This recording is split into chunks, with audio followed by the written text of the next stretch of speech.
2019 жылы 5 наурызда 48 жастағы әйел кісі өзінің жас жігітімен Колумбияға жолға шыққан. Олар Колумбияда бизнес ашып, жаңа өмір бастауға бел буды. Оның жоспары іске аспады, өйткені Колумбияға келгеннен кейін оның өмірі үзілді. Сәлем көрермен, сізбен бірге Fortress of History каналы видео бастамас бұрын каналға жазылып, лайк басып жайғасыңыз. Біз бастаймыз. Илза Амори Ахеда 1967 жылы 28 сәуір күні дүниеге келген. Ол Чили мемлекетінің тумасы еді.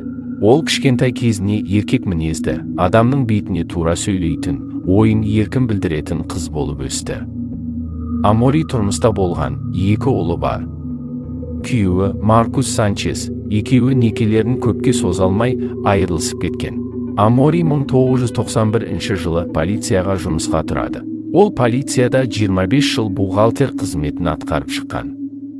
Амориді білетіндер, яғни достары, әріптестері оның жарқын, ашық адам, адамды жағдайына, мансабына қарап бөлмейтін, әрқашан қалжың бас, өзін еркін сезінетінін айтады. Ол әріптестерімен жұмыстан кейін ресторандарда, түнгі клубқа барғанды ұнататын. Сондай клубтардың бірінде ол 25 жасар Хуан Гильермомен танысады. Ол Колумбияда 5 жыл полицияда қызмет еткен. 5 жылдан кейін қызметінен белгісіз себептерден босатылған. Чилиға жаңа өмір бастауға келіп, клубта даяршы болып жұмыс атқарған. Олар екеуі клубта танысқан кезде Хуан Аморидің көңілін жаулады. Амори клубқа әр келген сайын Хуанмен ұзақ уақыт сөйлесетін. Хуан оған Колумбияда ол бизнесмен болғанын, рестораны банкротқа ұшырағаннан кейін Чилиге жаңа өмір, қайта аяққа тұру үшін келгенін айтатын. Сондай бір отырыстың кезінде Хуан Амориге клубтан алыс тұратынын айтып, клубқа жету қиын екенін жеткізді. Амори оған пәтеріндегі бір бөлмесін бере алатынын айтты. Оның пәтері клубқа алде қайда жақын еді. Олар бірге тұруға шешті. Олар басында көршілер сияқты өмір сүрді.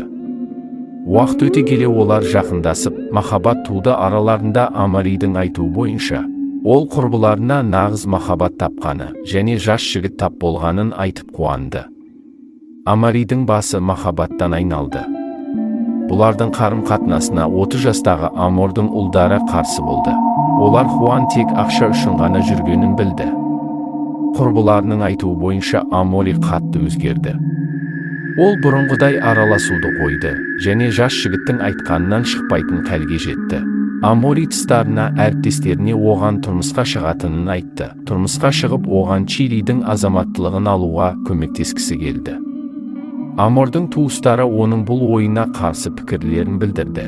Бірақ бақыттан басы айналған Амори оларды тыңдамады. Көршілердің айтуы бойынша Хуан Амориді бірнеше рет ұрып, боғауыз сөздерді айтқанын естіген. Бір күні Хуан Аморидің бір саусағын сындырған кезде, Амори полиция хабар бермеген. Егер полиция хабар берсе, иммиграциялық полиция Хуанды жауып тастауы мүмкін еді. Уақыт өте Хуан Колумбияға кетуге мәжбүр болды. Чилида болуға берілетін құжаттың уақыты өткен соң ол қайтты. Бұны естіген Аморидің туысқандар бақытты болды. Олардың бақыты ұзаққа созылмады. Өйткені олар қарым-қатынастарын ғаламтор желісінде жалғастырды. Хуан Амориге күніне бірнеше рет телефон шалатын.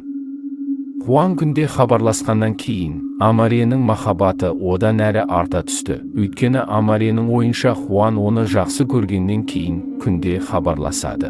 Ал Хуанның ойы басқа еді. Амори Хуанға айына $300 жіберіп отыратын. 2018 жылы қазан айында Амори пенсияға шыққан кезде жұмыс орны оған $23,000 ақша берді. Оны білген Хуан жиналып Чилиге қайта келеді. Чилиге келіп, Амориге бірге Колумбияда тұруға ұсынды. Оның алған ақшасына Колумбияда Чили ресторанын ашуға ой тастады. Амори Хуанды қатты сүйгеннен кейін бәрін тастап, онымен бірге Колумбияға жол тартты. Өкінішке бұл жол Аморидің ойындағыдай болмады. Амори Колумбияға Хуанмен кеткенін ешбір жақынына айтпады. Тек оның әпкесі Беатрис ғана білді. Кетуге бір күн қалған кезде, Амори үйінде киімін жинап жатқан кезде, Beatrice үйіне келіп, Амаридің жиналып жатқанын көріп, өз ойын, яғни қарсылығын білдірді. Бақыттан басы айналған Амори оның ақылын тыңдағысы келмеді. 5 наурыз 2019 жылы олар Меделлин, Колумбияға келіп, Mazda автокөлігін сатып алып, 5 жұлдызды қонақ үйге тоқтады. Ол қонақ үйде бірнеше күн болып, әрі қарай Хуанның ауылына жол тартты. Олар Хуанның әкесіне бармақшы болды. Амори туыстарына хабарласып, Колумбияда Хуанмен тұрып жатқанын туралы айтты. Ол туыстарына күнде хабарлама жіберіп, бейне суреттер жіберіп отырды. Олар Хуанның әкесінің фермасында уақытша тұр. Bir күні Хуан Амариге Богатуға жұмыспен кеткені айтып, жолға шықты. Бірақ Хуан негізі басқа қалаға шықты. Ол сол қалада басқа үлкен жасты әйелмен кездесті. Бірнеше күннен кейін, яғни 25 наурыз Хуан фермаға келіп Амариді Букараманга қаласына алып кетеді. Ол жерде бір үйді жалға алып тұрды. Ал 29 наурыз күні Амаридің туысқандары Амариге хат, ғаламтордан жазған және де телефонмен хабарласқанда одан хабар болмады. Туыстары Амордан хабар болмағандықтан Хуанға хабарласты. Хуан былай деп жауап берді. Бір апта бұрын біз Амаримен қатты ұрсысып қалдық. Сол мезетте Амори үйден тез шығып кетті. Содан бері мен оны күтіп жүрмін. Келет деген үмітте туыстарына хабарласпадым. Мен өзім Амариді іздеу салудамын деп айтқан. Бұны естіген Амаридің туыстары Хуанға полицияға барып, Амаридің жоғалғаны туралы хабар беруді бұйырды. Хуаннан жауап болмағандықтан, Амаридің туысқандары 15 сәуір Чили полициясына барып мән-жайды айтып, Колумбия полициясымен хабарласуды өтінді. Осы уақытта Хуан хабарласып, полицияға айтқаны туралы және суретін қағазға шығарып көшелерге ілгенін айтты. 17 сәуірден бастап Амариге ресми түрде іздеу салды. Жергілікті теледидар жаңалықтары Амордың суретін көрсетіп, полиция іздеу салуда екендігін жеткізіп отырды. Колумбия полициясы Амаридің суретін бүкіл қалаға іліп шықты. Чили полициясы келіп, оларда Аморды іздеуге көмек көрсетті. Амаридің туыстары полицияға Хуанның қатысы болуы мүмкін екендігін жеткізді. Өйткені олар Амаримен қатар басқа ақша елмен қатынасы бар екендігін айтты. Олар Хуанның ғаламтор желісінде Хуан сол әйелмен тұрған суретін көрген. Колумбия полициясы Хуанды тергеуге алып келіп, сұраққа алды. Хуанның айтуы бойынша, сол күні ол Амори екеуі дүкенге барып пәтерге заттар алып, жолда ресторанға кіріп тамақтанады. Сол кезде Амори екеуі қатты ұрсысады. Амори Хуанның көңілдесі бар екендігін біліп, сонымен ұрыс шығарған. Сол кезде Амори тұрып рестораннан шығып кеткен. Кешке және келесі күні Амори келмегендіктен Хуан Амори Чилиге кетіп қалды деп ойлаған. Бірнеше күн өткеннен кейін Амаридің баласы хабарласқаннан кейін Амордың жоғалғанын түсіндім деп Хуан полицияға жауап берді. Тілшілерде Хуанды бейнеге түсіріп сұрақтың астына алды. Хуан бірнеше рет кешкі жаңалықтарда шығып отырды. Полиция үйдің қасында тұрмаған Mazda көлігінің ішінен Амаридің телефонын және паспортын табады. Олар 28 наурыз күні Амаридің телефоны түсірілген бейнені табады. Ол бейнеде Хуанның айуан екендігі және ұратындығы туралы айтады. Және Чилиға қайтуға ниетін білдірген. Полиция Хуанды кезінде полиция қызметінен не үшін босатылғанын білді.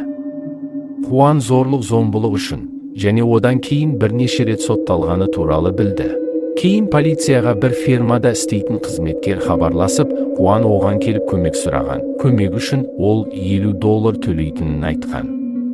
Хуан оған өліп қалған сиырдың денесін алып, оны өртеуге көмек сұраған. Олар Хуан екеуі Хуанның әкесінің фермасына барып, үлкен пакетке оралған сиырдың қалдығын алып, жолда өртейтін заттар, отындар алып барған. Рио-Негро деген жерге апарып, өртегені туралы айтқан. Және сол қызметкер полицияға қай жерде өртегенін көрсетті. Ол жерге криминалистер келіп тексеру, сараптама жұмыстарын жасады. Өрт болған жерден олар сақина, аяқ киім тапты. Ең қорқыныштысы, 25 адам сүйегін тапқан. Қалалық бейне бақылау камераларда Хуанның сол күні Рио-Негроға барғаны белгілі болды. Полиция Хуанды ұстап, оны уақытша изоляторға жауып қойды.